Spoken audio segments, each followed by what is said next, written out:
টি-20 বিশ্বকাপের জন্য টিম ইন্ডিয়ার খেলোয়াড়দের প্রথম ব্যাচ নিউ ইয়র্কে পৌঁছে গেছেন। অধিনায়ক রোহিত শর্মা সহ প্রধান কোচ রাহুল দ্রাবিড় টিম ইন্ডিয়ার খেলোয়াড়দের প্রথম ব্যাচ নিউ ইয়র্কে নেমে গিয়েছে। বিসিসিআইয়ের সোশ্যাল মিডিয়া হ্যান্ডেল থেকে এই ভিডিও পাওয়া গিয়েছে। রোহিত শর্মা, রবীন্দ্র জাদেজা, জাসপ্রীত বুমরা, সূর্যকুমার যাদব এবং কোচিং স্টাফরা মোহাম্মদ সিরাজ এছাড়াও ঋষভ পন্ত, শিবম দুবে, রবীন্দ্র জাদেজা, কুলদীপ যাদব, অক্ষর প্যাটেল এবং যারা রিজার্ভ প্লেয়ার শুভমন গিল ও খালিল আহমেদ পৌঁছে গিয়েছেন নিউ ইয়র্কে। তার ছবি আপনারা দেখতে পাচ্ছেন। বাংলাদেশ বনাম টি-20 বিশ্বকাপের প্রস্তুতি ম্যাচে নিউ ইয়র্কে পৌঁছবেন বিরাট কোহলি। বিরাট কোহলি এখনও 2024 টি-20 বিশ্বকাপের জন্য নিউ ইয়র্কে ফ্লাইট নিতে পারেননি।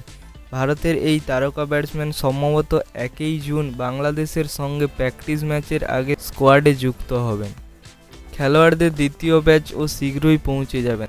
তারাও ফ্লাইটে উঠে গেছেন। সঞ্জু স্যামসন, যুজবেন্দ্র চেহল, আবেশ খান এবং এসএসবি জয়সওয়াল শীঘ্রই দলে যোগ দেবেন। হার্দিক পান্ডিয়া IPL 2024-এ বিধ্বংসী হওয়ার পর ছুটিতে ছিলেন। ভারতের তারকা অলরাউন্ডার লন্ডন থেকে সরাসরি নিউ ইয়র্কে পৌঁছবেন এই রকম খবর পাওয়া যাচ্ছে। টিম ইন্ডিয়ার বেশিরভাগ প্লেয়াররাই পৌঁছে গেছেন এবং প্র্যাকটিস শুরু করেছেন। প্র্যাকটিস ম্যাচগুলো শুরু হয়ে গিয়েছে।